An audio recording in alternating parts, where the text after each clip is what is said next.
Libro de Daniel, capítulo 2, del 12 al 36, nos dice la Escritura: por esto el rey con ira y con gran enojo mandó que matasen a todos los sabios de Babilonia.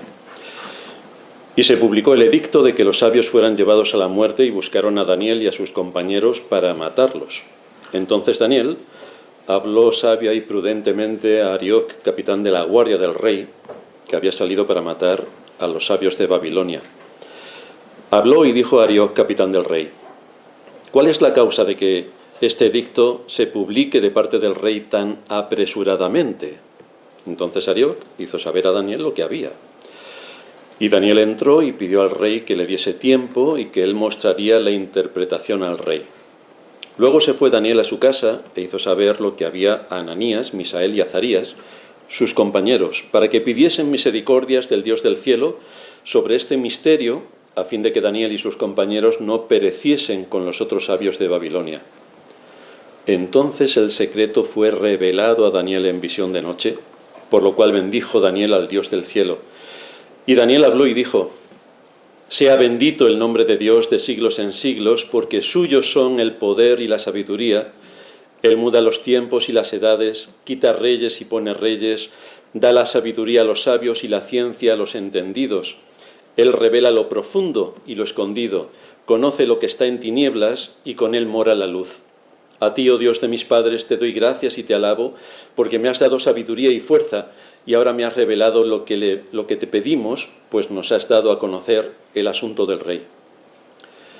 Después de esto fue Daniel a Arioc, al cual el rey había puesto para matar a los sabios de Babilonia, y le dijo así: no mates a los sabios de Babilonia, llévame a la presencia del rey, y yo le mostraré la interpretación. Entonces Arioc llevó prontamente a Daniel ante el rey y le dijo así: he hallado un varón de los deportados de Judá, el cual dará al rey la interpretación. Respondió el rey y dijo a Daniel, al cual llamaban Belsasar: ¿podrás tú hacerme conocer el sueño que vi y su interpretación? Daniel respondió delante del rey diciendo: el misterio que el rey demanda, ni sabios, ni astrólogos, ni magos, ni adivinos lo pueden revelar al rey. Pero hay un Dios en los cielos, el cual revela los misterios, y él ha hecho saber al rey Nabucodonosor lo que ha de acontecer en los postreros días. He aquí tu sueño y las visiones que has tenido en tu cama. Estando tú, oh rey, en tu cama, te vinieron pensamientos por saber lo que había de ser en lo porvenir. Y el que revela los misterios te mostró lo que ha de ser. Y a mí me ha sido revelado este misterio, no porque en mí haya más sabiduría que en todos los vivientes, sino para que se dé a conocer al rey la interpretación y para que entiendas los pensamientos de tu corazón. Tú, oh rey, veías, y aquí una gran imagen. Esta imagen, que era muy grande y cuya gloria era muy sublime, estaba en pie delante de ti, y su aspecto era terrible. La cabeza de esta imagen era de oro fino, su pecho y sus brazos de plata, su vientre y sus muslos de bronce, sus piernas de hierro, sus pies en parte de hierro y en parte de barro cocido. Estabas mirando hasta que una piedra fue cortada, no con mano, e hirió a la imagen en sus pies de hierro y de barro cocido, y los desmenuzó. Entonces fueron desmenuzados también el hierro, el barro cocido, el bronce, la plata y el oro, y fueron como tamo de las eras del verano. Y se los llevó el viento sin que de ellos quedara rastro alguno. Mas la piedra que hirió a la imagen fue hecha un gran monte que llenó toda la tierra. Este es el sueño. También la interpretación de él diremos en presencia del rey. Y así continúa Daniel exponiendo la interpretación. En su libro sobre la interpretación de los sueños, dice el famoso Freud: los autores antiguos, anteriores a Aristóteles, no consideraban el sueño como un producto del alma soñadora, sino como una inspiración de los dioses, y señalaban ya en ellos las dos corrientes contrarias. Se distinguían dos especies de sueños: los verdaderos y valiosos, enviados al durmiente a título de advertencia o de revelación del porvenir, y también los vanos, engañosos y futiles, cuyo propósito era desorientar al sujeto o causar su perdición. Independientemente de lo que podamos pensar de Freud, y de la ocurrencia que tuvo respecto a los sueños, que es digno de estudio, no el asunto de los sueños, sino el digno de estudio es Freud, lo que sale a relucir en nuestro texto es que Nabucodonosor estaba firmemente convencido de que los sueños lo enviaban los dioses. Estaba firmemente convencido de esto. La corte que le rodeaba disponía de un buen número de magos, astrólogos y encantadores caldeos, es decir, la casta sacerdotal y científica de la época, los hombres sabios del reino, y todos estos fueron llamados por el rey para que le mostraran el sueño y su interpretación. Pero el asunto que el rey les presentó tenía una gran dificultad, porque no quería el rey que le interpretasen el sueño, sino que se lo dijera. Ya que ellos eran los portadores de los dioses, lógicamente tendrían que saber el sueño de los dioses, ya que ellos estaban en contacto con los dioses. Esta era una prueba bastante contundente para mostrar que lo que decían ser ellos como magos, astrólogos, sabios, caldeos, era cierto, y que entonces cumplirían con esta demanda que el rey Nabucodonosor les estaba haciendo. O en caso contrario, lo único que se iba a evidenciar es que había un gran engaño en la casta sacerdotal y científica, y por lo tanto habría sus consecuencias. Esto puso, desde luego, de manifiesto el engaño en que la religión y la ciencia estaban sumidos, porque aquí no hubo quien revelase el sueño a Nabucodonosor. Pero algo muy similar ha ocurrido en el contexto cristiano. Se han levantado muchos desde el entorno oficial católico para hablarnos, como todo el mundo sabe, de la multitud de milagros de la Virgen y los santos. Todos hacen milagros.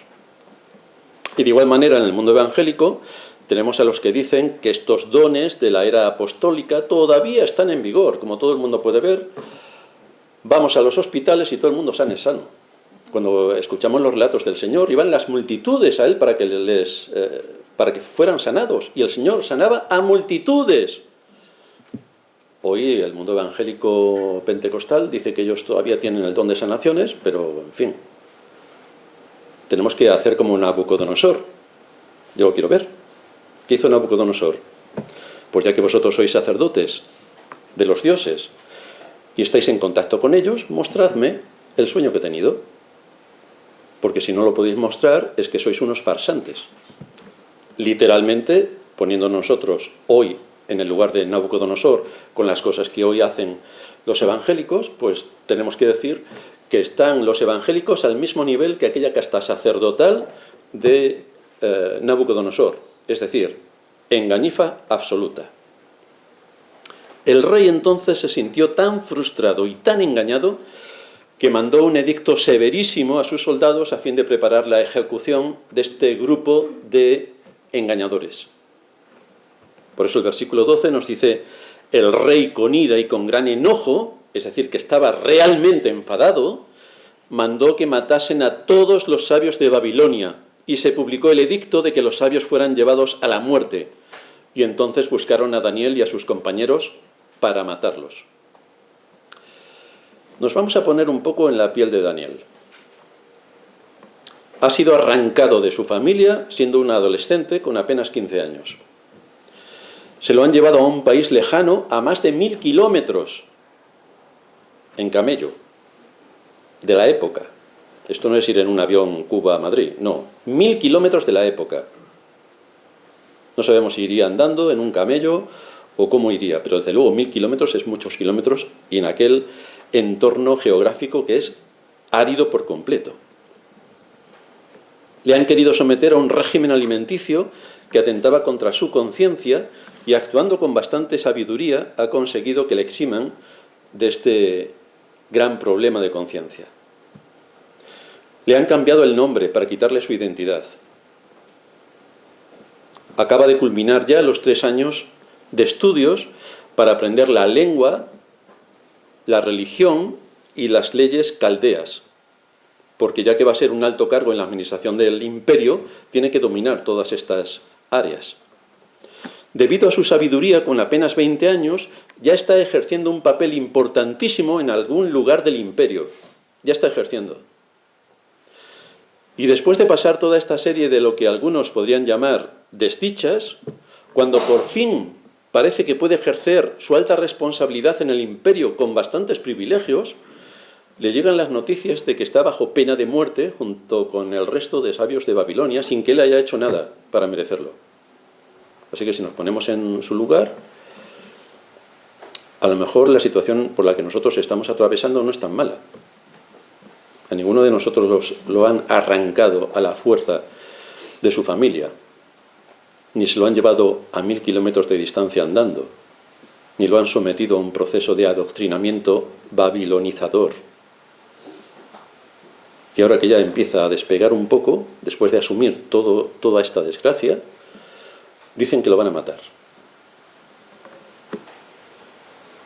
Aquí destaca el hecho de que Daniel no era hipercalvinista. Muchos de los que del entorno evangélico no saben lo que es hipercalvinismo. Pero son hipercalvinistas porque dicen que sea la voluntad del Señor. Pero te van a matar. Bueno, que sea la voluntad del Señor. Pero fíjate el engaño que tenemos brutal en la sociedad a todos los niveles. Es la voluntad del Señor. Vaya. Nosotros somos calvinistas, pero no somos hipercalvinistas. Es decir, tienes que trabajar tú. Pero muchos de los evangélicos que no saben ni lo que es el calvinismo, porque piensan que Calvino tenía cuernos y rabo y un tridente en la mano, pues sí que son hipercalvinistas en cuanto a este tipo de doctrina. Hay situaciones en las que no podemos hacer nada. Tenemos a hermanas entre nosotros cuyos familiares están en medio de procesos cancerígenos. Pues no podemos hacer nada, salvo orar al Señor para que consuele los corazones de los familiares y de ellos si son creyentes. O que tengan la oportunidad de predicarles el Evangelio para que realmente conozcan al Señor. Pero no podemos hacer nada más por su salud. Pero hay otras situaciones en las que, por ejemplo, el gobierno civil manipula y actúa con demagogia para atentar contra la vida, la verdad y la libertad. Y en esto sí que tenemos que actuar para defender los derechos inalienables que el Creador nos ha otorgado. Tenemos que luchar contra lo que Dios nos ha dado, que son nuestros derechos. No nos los ha dado el político de turno, nos lo ha dado Dios. Y aquí vemos a Daniel, que no actuó como muchos cristianos, resignándose. Bueno, nos van a matar, ¿qué le vamos a hacer? Pero tenía 20 años. Tampoco repitió la frase, es la voluntad de Dios. No, se puso a trabajar rápidamente. Así que hoy vamos a ver 4 aspectos interesantes de lo que aquí se nos narra. Vamos a ver en primer lugar una oración con temor, en segundo lugar una pregunta con respuesta, en tercer lugar un sueño con alcance mundial y en cuarto lugar una estatua y una piedra. Así que vamos a ver una oración con temor en primer lugar. Cuando Daniel se entera del decreto, solicita ser llevado a la presencia del rey, lo cual evidencia el rango que tenía Daniel. Pídele tú al rey audiencia, que no te preocupes que esta tarde la tienes. Pero Daniel debería estar en una posición altísima porque pidió audiencia e inmediatamente la tuvo. Así que estamos hablando de un hombre, o de un joven, mejor dicho, con 20 años que ya estaba en las altas instituciones del imperio. Esto evidencia su rango. Entonces, delante del rey, y no debemos olvidar que era el rey más poderoso del mundo conocido, le pide tiempo a fin de que le pudiera mostrar el sueño y también la interpretación. El rey accede y Daniel se reúne entonces con sus compañeros para un propósito: orar. Orar. Estamos hablando de jóvenes de 20 años. Orar. No sé si alguno de los jóvenes que está con temas de estudios se reúne con otros de su categoría para orar, pero lo deberían hacer si no lo han pensado. Y esto tenía como propósito, nos dice el versículo 18, que pidiesen misericordias del Dios del cielo sobre este misterio, a fin de que Daniel y sus compañeros no pereciesen con los otros sabios de Babilonia. Así que esto es lo primero que aparece, que se reúnen para orar. El único que tiene el poder para dirigir las circunstancias y para cambiar absolutamente todo es Dios, el único que tiene el poder. Daniel no está tentando a Dios con esto que le pide. Y en esto nos enseña el cuidado que debemos tener también para no tentar a Dios cuando oramos, porque podemos caer en un pecado grave al orar. Si nosotros dijéramos, como Dios es poderoso y puede hacer absolutamente todo, ha creado el cielo y la tierra, pues le vamos a pedir que este lugar de culto en el que estamos congregados lo duplique y nos lo ponga en el Paseo de la Castellana. Pues eso sería bastante irreverente, profano, y esto es tentar al Señor. Que el Señor me permita vivir 100 años sin enfermedades. ¿Has tomado alguna medicación? Ya estás muerto, lo siento. Si no hubieras tomado nada, posiblemente podrías llegar, pero como te han infectado, te vas a ir al otro barrio antes de lo que piensas. Así que sería tentar al Señor si le pidieras que puedes vivir 100 años sin tener ninguna enfermedad. ¡Ay, que el Señor convierta a los políticos! En fin, esto sí que es una temeridad monumental. Esto sí que es tentar al Señor. O bien también, mi madre tiene 90 años con cáncer terminal y vamos a orar para que el Señor la sane, se recupere y tenga las fuerzas de su juventud. Esto es extraordinariamente grave en cuanto a tentar al Señor, pero estás mal de la cabeza. Primero, con 90 años no sé qué esperas, por la ley natural que Dios ha impuesto sobre su creación. Y luego, si tiene cáncer terminal, oramos al Señor para que la sane. Y luego, cuando no la sane y muera, los que estaban alrededor escuchándote diciendo, el Señor la va a sanar porque voy a orar con fe, y se muere, ¿qué van a hacer contigo? ¿Y dónde se va a quedar? ¿A qué altura se va a quedar el testimonio de la Escritura? ¿A qué altura se va a quedar el Señor? Si lo has derribado y lo has echado al fango. Así que tenemos que tener mucho cuidado con esto de la oración. Desde luego, en nuestro texto, Daniel sigue el curso lógico y racional de la enseñanza bíblica para suplicar al Dios del cielo en el contexto en el que él está, que todavía no están escritas todas las escrituras, sino que Dios se manifiesta de una manera especial para demostrar su poder e identificar a los suyos, como ocurrió también con el mismo Señor, o como ocurrió con los apóstoles, o como ocurrió con los profetas. Hay milagros especiales que ellos hicieron para demostrar que eran los verdaderos enviados de Dios y no estaban jugando. Daniel pidió misericordias al Dios del cielo. Y es en ese contexto y en ese momento cuando se nos dice en el versículo 19 que entonces el secreto fue revelado a Daniel en visión de noche, por lo cual bendijo Daniel al Dios del cielo. Ahora, esto le ocurrió a Daniel antes de que la escritura estuviera escrita. Que a nadie se le ocurra irse a su cama esta noche y decir, a ver qué ha soñado Sánchez esta noche, a ver si a mí se me revela, porque sería un insensato y un necio. Ahora estamos en otra época. Dios ya se ha revelado por medio de Cristo y con todas las escrituras a nuestra disposición. Ya no hay más revelaciones de ese tipo. A nadie. Y entonces Daniel oró dándole gracias al Señor por lo que le había concedido. Él era un profeta. A ti, oh Dios de mis padres, te doy gracias y te alabo, dice el versículo 23, porque me has dado sabiduría y fuerza, y ahora me has revelado lo que te pedimos, pues nos has dado a conocer el asunto del rey. Aquí nos encontramos ante un deber que todos como creyentes tenemos. Repito, orar. Pero aparte de un deber, es también un privilegio. Oramos al Dios de los cielos, el Dios eterno, el creador de absolutamente todo lo que existe. A ese Dios oramos, que además es nuestro Padre. En medio de una amenaza severa de muerte, Daniel y sus compañeros oran por su situación, donde se ha evidenciado en esos momentos el engaño de los farsantes que rodean al rey. Se ha demostrado. La falsa religión caldea. Y entonces aquí viene una oportunidad espectacular para evidenciar al Dios de Israel, para confirmar la presencia y el poder del Dios eterno. Daniel hace una declaración en la que reconoce la majestad y la gloria de Dios, a la vez que lo identifica con el Dios de sus padres.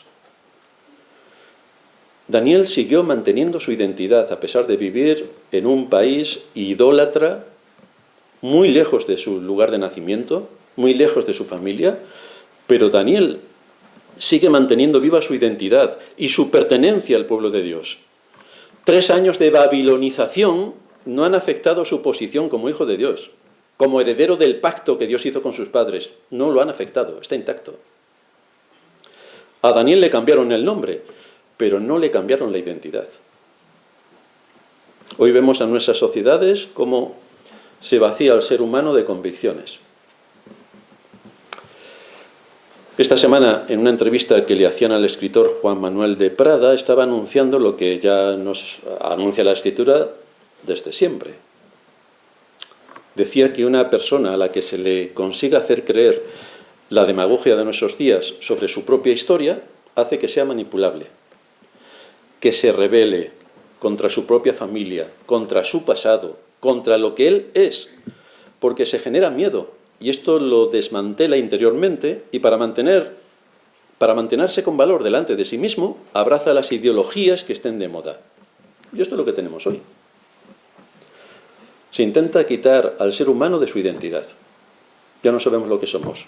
Hombres, hombras, hombros, nada. No sabemos si somos españoles, americanos, indios. Por lo que ves a la gente cuando va andando por la calle, muchos de ellos parecen amazónicos. Todo se ha perdido. Ahora que vengan aquí a decirnos, lucha por tu país, pero ¿qué país? Si el país ya no existe. El peligro de todo esto que nos invade de una manera brutal es que los creyentes sucumban a esta normalización y dejen de combatir sus distintivos como cristianos, que son la vida, la verdad y la libertad. Porque solamente ven Juan 3,16, que amó Dios al mundo, que ha dado a su Hijo para que todo aquel que en él crea no se pierda. ¿Hay algo más aparte de esto? O sea, esto es lo más importante, que debe ser nuestra punta de lanza. Pero luego, ¿cómo se organiza la sociedad? ¿Cómo viven las sociedades? ¿Cómo se organiza la familia? ¿Cómo se organiza la iglesia? ¿Cómo se organiza mi vida? ¿Cómo se organiza el trabajo? ¿Cómo se actúa en todos estos ámbitos? ¿Cómo defender principios de justicia en todos los ámbitos donde Dios me ha puesto? Pero esto lo enseña la Escritura. Ahí nos tenemos que ir a buscar qué es lo que la Escritura me enseña de todo esto. Desde luego, debemos huir de ser unos beatos, unos místicos, por supuesto unos sensacionalistas y mucho menos unos buenistas. Esta es la religión de hoy. Porque Daniel no fue así. Fue un hombre de Estado que sirvió a 4 reyes distintos en 2 imperios. Y para esto hay que ser un hombre que actúa con principios de justicia, porque todos confiaron en él. Esto ya lo iremos viendo. El hombre en la política. En segundo lugar, tenemos una pregunta y una respuesta. No tenemos datos para saber cómo sería el acceso a la sala donde estaría el trono real, pero conociendo a Nabucodonosor y su grandeza y todo lo que había hecho, recordamos que una de las 7 maravillas del mundo las hizo él, los jardines colgantes de Babilonia, el lugar del trono debía ser majestuoso, majestuoso. Y aquí es cuando Daniel entra a su presencia y se desarrolla esta escena que nos narra el versículo 26. El rey le dijo a Daniel, al cual llamaban Belsasar, ya no era Daniel, era Belsasar, su nombre caldeo. ¿Podrás tú hacerme conocer el sueño que vi y su interpretación? El rey está expectante. No pasa por alto lo que ya sabía de Daniel, porque al final del capítulo anterior se nos relata lo que el rey pensaba de Daniel. Nos dice el capítulo 1, versículos 19 y 20, que el rey habló con ellos, y no fueron hallados entre todos ellos otros como Daniel, Ananías, Misael y Azarías, así pues estuvieron delante del rey. En todo asunto de sabiduría e inteligencia que el rey les consultó, los halló 10 veces mejores que todos los magos y astrólogos que había en todo su reino. Así que aquí estamos hablando de otra categoría. Nabucodonosor lo conocía. Por eso la pregunta tiene todo el sentido. ¿Podrás tú hacerme conocer el sueño que vi y su interpretación? Aquí Daniel podría haberse enorgullecido con lo que ya sabía. Sí, oh rey, yo estoy por encima de todos porque soy más listo. Podría haber dicho. Pero no lo hizo. No lo hizo. El versículo 27 nos relata cuál fue la actitud de Daniel ante esta situación. Daniel respondió delante del rey diciendo: el misterio que el rey demanda, ni sabios, ni astrólogos, ni magos, ni adivinos lo pueden revelar al rey. Nadie te puede revelar esto, ni yo, nadie. Pero hay un Dios en los cielos, el cual revela los misterios, y él ha hecho saber al rey Nabucodonosor lo que ha de acontecer en los postreros días. Así que fijaos cómo Daniel se quita rápidamente de la escena para que sobre él no recaiga el protagonismo, sino que el protagonismo es para Dios. Esto es lo que debemos también... Este no es el objetivo en los cultos de adoración, el objetivo es Dios, la centralidad es Cristo, no es la persona que está aquí predicando, es el mensaje, la palabra la que nos tiene que edificar. Así que aquí tenemos un testimonio claro y contundente, no solo de la impotencia del hombre, sino también de la impotencia de los dioses babilónicos, que es lo que aquí estaba en juego. Ellos eran muy religiosos, con lo cual esto tiene un cariz que a nosotros no nos es fácil percibirlo, pero todo estaba envuelto en el cariz religioso. Estos magos y astrólogos que Nabucodonosor había consultado previamente se apoyaban en dioses falsos, que no pudieron hacer nada en esta situación, ni en la vida de los hombres, salvo llevarles al error y a la perdición. Pero Daniel dice que hay un Dios en los cielos, que revela estas cosas. Esta fue una confirmación de la verdad y del testimonio de que el Dios de Israel era el Dios verdadero. ¿Y esto cómo lo sabría Nabucodonosor? Pues lo sabría porque Daniel ya le ha relatado el sueño.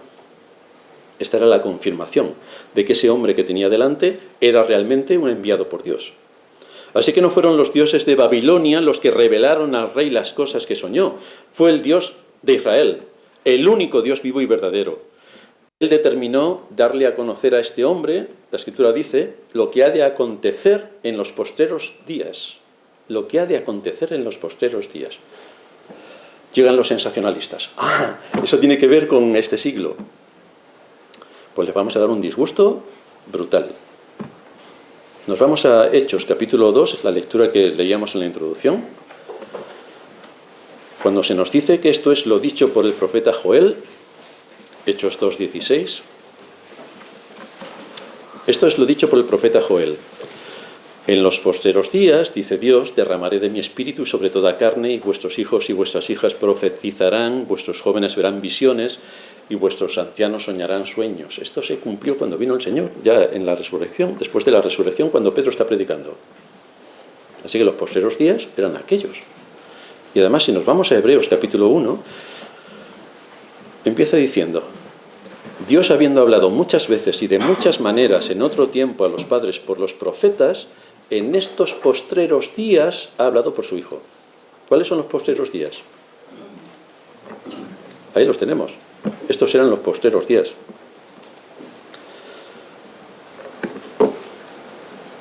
Esto nos lleva a nuestro tercer punto, un sueño con alcance mundial. Empieza Daniel a relatarle lo que Nabucodonosor había soñado. Versículo 29.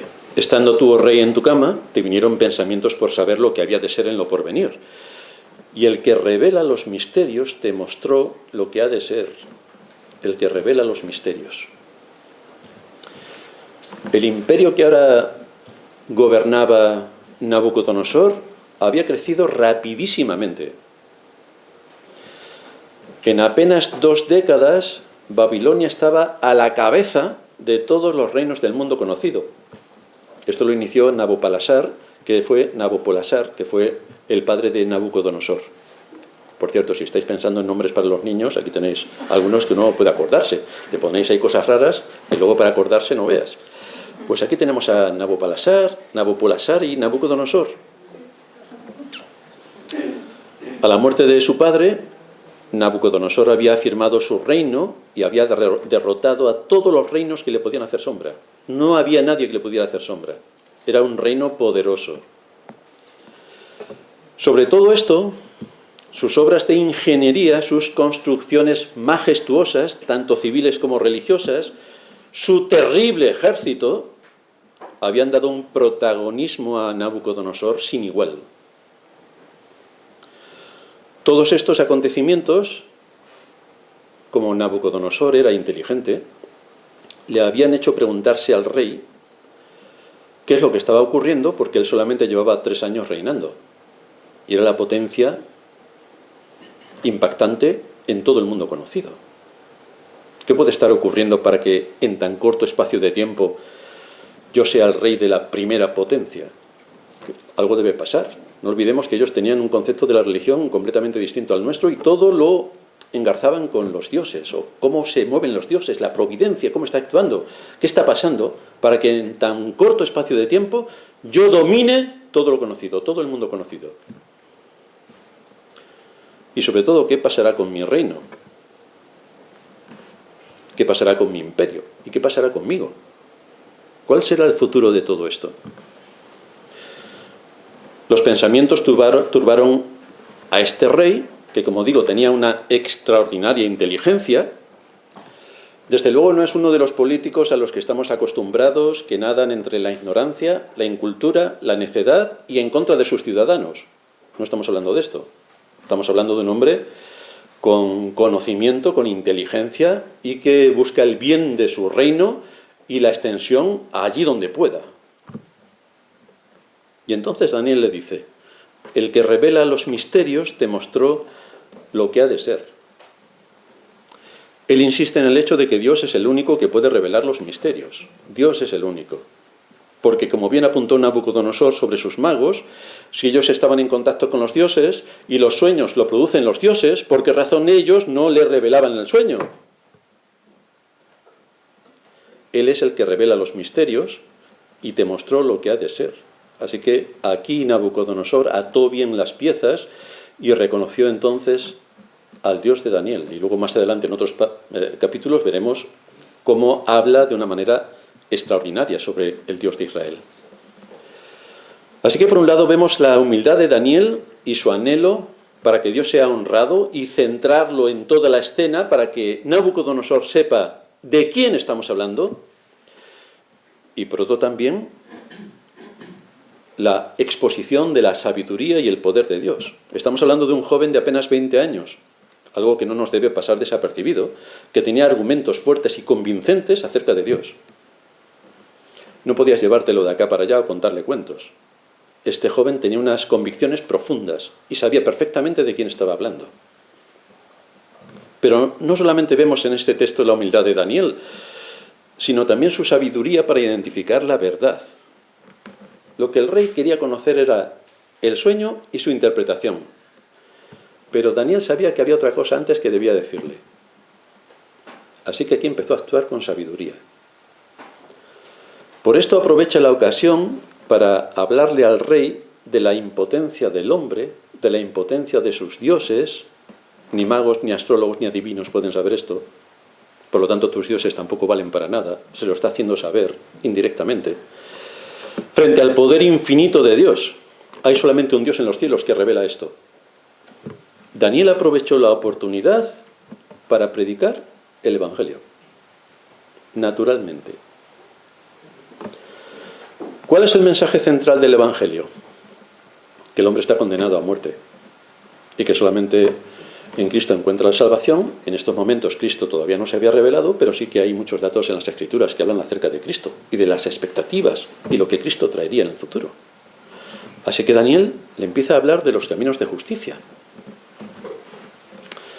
Daniel supo tomar la inquietud del rey y, partiendo de este punto, hacerle ver su necesidad espiritual y llevarle de la mano a la resolución del enigma que el rey tenía en su corazón. Nadie puede dar respuesta a tu inquietud, oh rey, excepto el Dios del cielo. Aquí está predicando.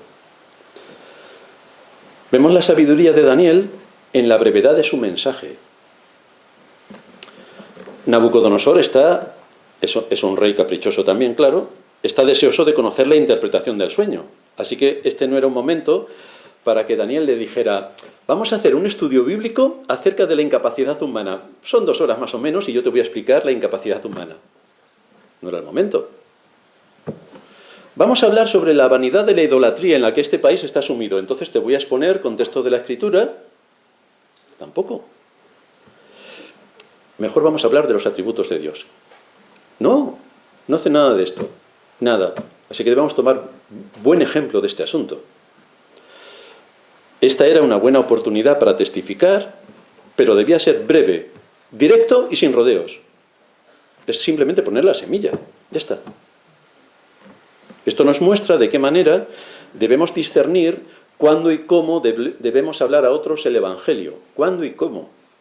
Nuestro testimonio puede llegar a ser ineficaz si no tenemos cuidado de saber cuándo hablar y cuándo callar. Y cuánto tiempo tenemos que hablar. Y cuánto tiempo tenemos que callar.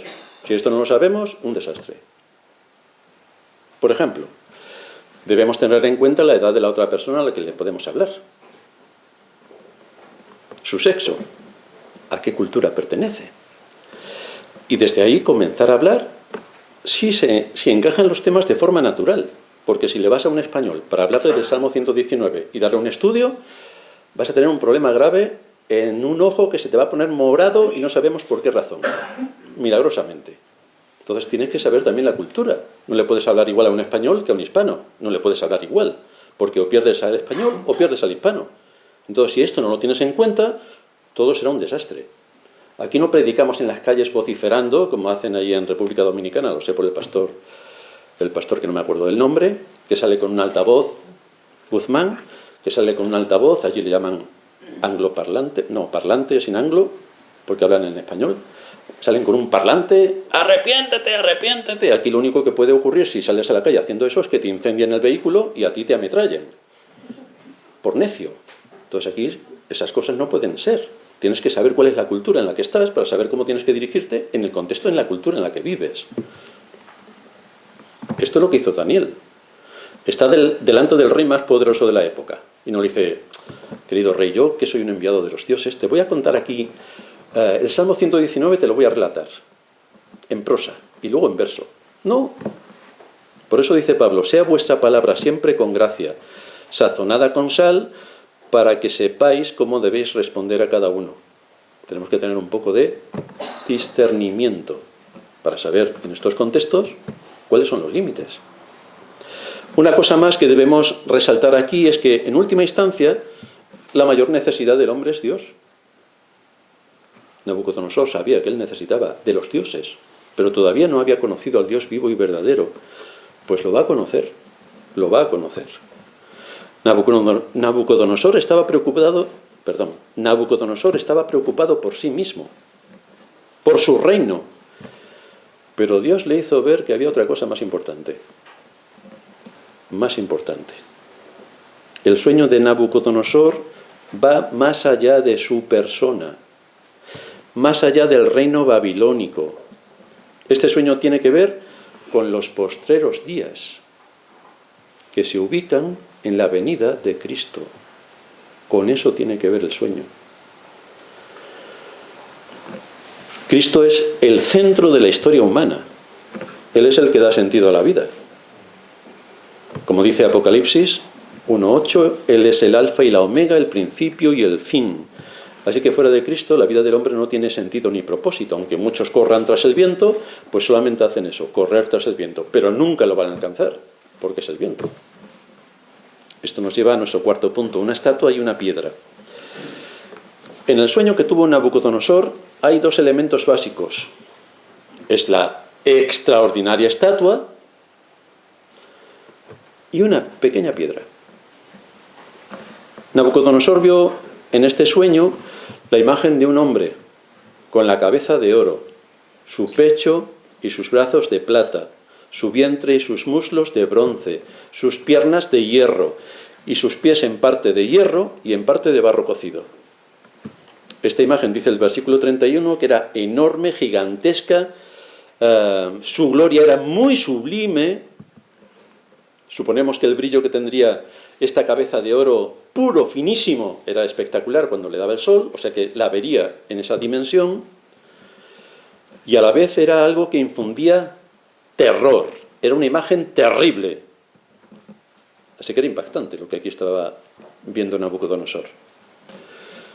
Por otra parte, la estatua estaba compuesta de materiales mixtos, que se iban degradando a la vez que se baja siguiendo la secuencia del cuerpo. La cabeza de oro, plata, bronce, hierro y barro. También soñó Nabucodonosor que esta estatua gigantesca y terrible fue completamente destruida. Y la palabra que Daniel utiliza aquí en su original significa que fue triturada, molida, hasta reducirla al polvo. Hasta tal punto fue reducida al polvo que pasó el viento y allí no quedó nada. Todos hemos visto bastantes veces en la televisión, cuando hubo el atentado de las Torres Gemelas, cómo quedó todo aquello. Y los meses y meses y meses que con maquinaria pesada tuvieron que trabajar para quitar todo aquello de en medio. Esto fue casi instantáneo. ¿Qué causó semejante devastación? Pues este es el otro elemento importante en el sueño del rey. Realmente es el más importante de toda la escena. No es la figura terrorífica con cabeza de oro, es la piedra. Esta estatua colosal fue destruida completamente por una pequeña piedra. Es decir, aquello que parecía indestructible, majestuoso, inamovible, permanente, quedó triturado por una piedra.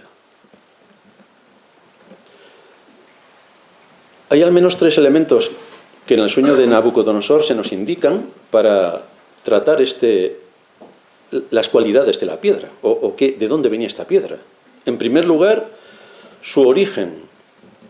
Nos dice el versículo 34 que fue cortada no con mano. Así que aquí no ha participado el ser humano en coger esta piedra, en preparar la piedra, en cortar la piedra de alguna cantera. Nadie, ningún ser humano ha intervenido. Esto es algo sobrenatural. En segundo lugar, esta piedra tiene una propiedad extraordinaria en el efecto que causa al golpear la imagen, porque la destruye por completo. La deja hecha añicos, pulverizada. Y en tercer lugar, esta piedra extraordinaria lo es en su fin. Nos dice en el versículo 35, la piedra que hirió la imagen fue hecha un gran monte que llenó toda la tierra. No es que se hizo un monte grande y que había más montes y este era el más grande de los montes. No. Ella era un monte que cubría toda la tierra. De esta piedra es sobre lo que Dios quería llamar la atención a este gran rey y a nosotros. Nabucodonosor se acostó a dormir esa noche preocupado por su imperio, por sus enemigos, preocupado por su propia gloria y grandeza y majestad. Pero Dios le hizo ver que había otra cosa a la que debía prestar atención, a esta piedra. Ahí debía prestar atención. A final de cuentas, lo único que importa es para nosotros lo que vayamos a hacer con esta piedra. Porque esta piedra, luego veremos en el próximo sermón, que simboliza a Cristo. ¿Qué es lo que vamos a hacer nosotros con esta piedra? ¿A qué conclusión nos lleva todo esto? En medio de situaciones de aflicción, de gran tensión, de frustración, de desilusión, como la que podía estar pasando Daniel, con todo lo que supuso su vida, desgarrado de su familia, con la pena de muerte sobre sí mismo, con un intento brutal para babilonizarlo y quitarle toda su identidad. En medio de situaciones como estas, en medio de ataques de fuera y de los ataques también que desde nuestro corazón, por lo malvado que es, Él mismo nos lanza, hay un remedio eficaz del que tenemos un gran derecho y privilegio, que es lo que hicieron Daniel y sus compañeros cuando la orden de muerte se decretó sobre ellos. Orar. Orar. Padre nuestro que estás en los cielos. Padre nuestro. Padre. Es nuestro Padre. En Lucas 21:36 habla el Señor y dice: velad pues en todo tiempo, orando que seáis tenidos por dignos de escapar de todas estas cosas que vendrán y de estar en pie delante del Hijo del Hombre. Porque las cosas van a ser bastante terribles. Bueno, en los 2 primeros siglos de la era cristiana, 10 terribles persecuciones asolaron a los cristianos. Y seguro que estarían orando con mucho fervor. Hoy, como no tenemos persecuciones, como la Iglesia en general se traga todos los cuentos que le vienen del poder político, y todo esto también y tenemos para comer hoy, ¿para qué vamos a dar gracias? Se nos olvida. Incluso nos ponemos a comer y se nos olvidan dar las gracias. Y entonces no estamos alertas ni atentos, sino estamos a ver si le clavamos la puñalada al otro hermano. Y el otro hermano a ver si evito que me la clave a mí. Y estamos así con guerras intestinas entre nosotros, cuando el enemigo está ahí fuera.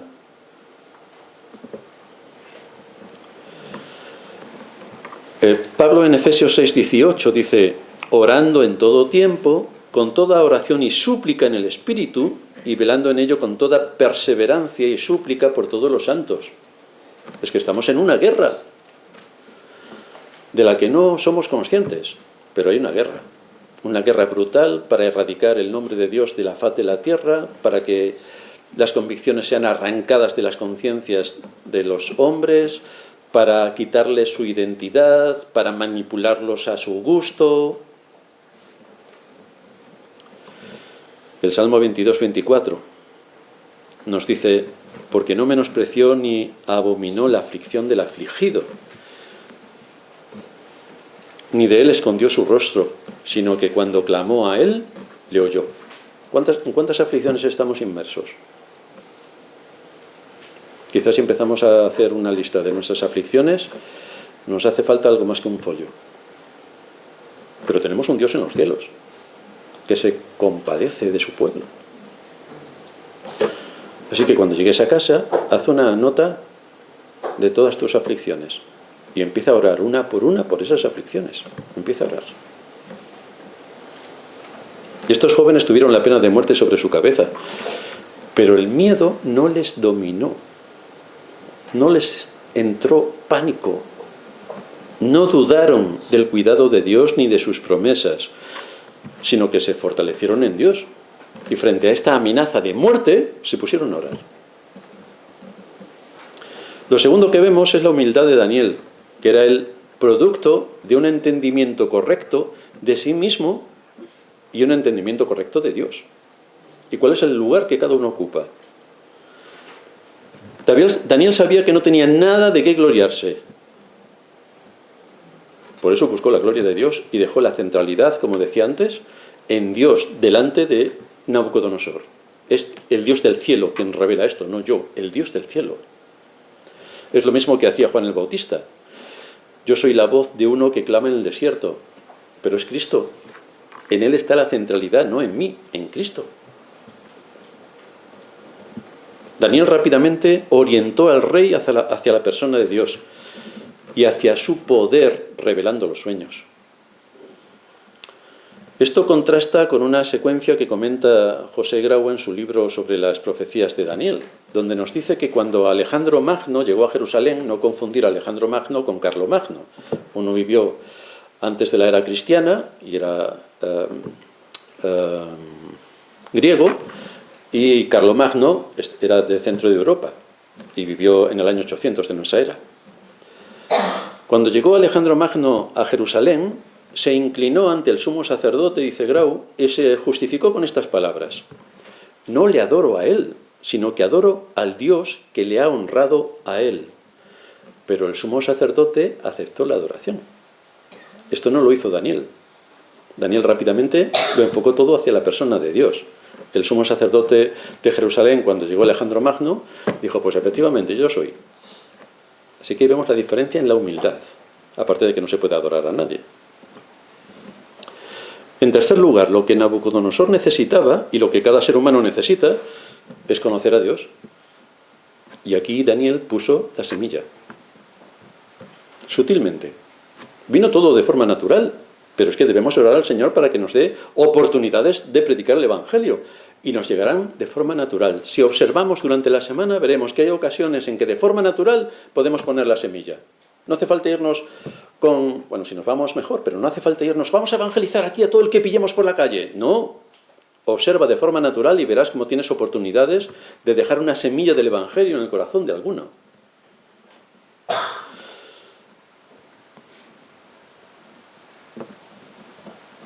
Y en medio de todas las circunstancias en las que podía verse envuelto y afligido Daniel, vemos que no muestra signos de estar afligido. No muestra signos de estar dolido con el Señor, ni de reprocharle alguna cosa, ni siquiera de estar sufriendo. No muestra nada. Simplemente está dándole gloria a Dios, centralizando todo en Dios y haciendo que sus convicciones muestren lo que realmente es en medio de las circunstancias difíciles en las que tuvo que vivir.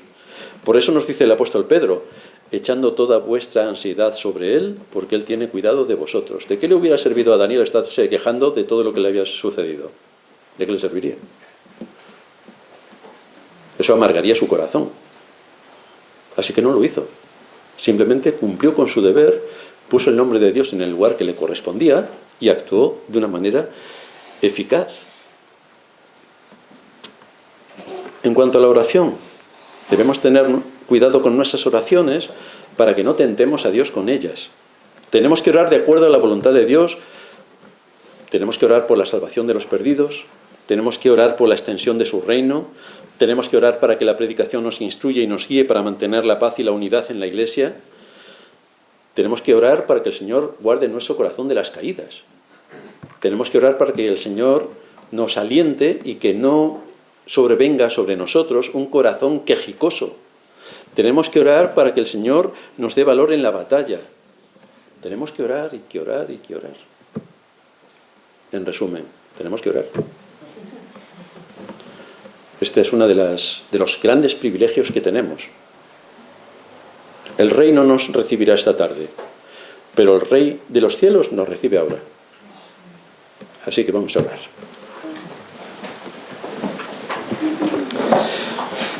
Padre nuestro que estás en los cielos, te damos gracias por darnos este privilegio de la oración, donde en cualquier momento y en cualquier lugar podemos acceder al trono de la gracia para hallar el oportuno socorro, para pedir tu guía y tu dirección en nuestros caminos, para seguir pidiéndote que nos instruyas en toda verdad, para que alientes nuestros corazones en medio de nuestras pruebas y dificultades, para que consueles también el corazón afligido.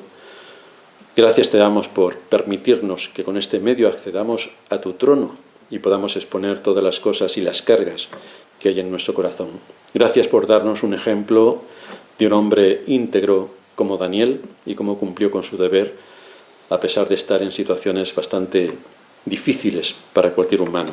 Gracias por mostrarnos por medio de él tu grandeza, tu poder y tu majestad, cumpliendo tus propósitos eternos para la salvación de tu pueblo también. Gracias por todo esto te damos en el nombre de Cristo nuestro Señor. Amén.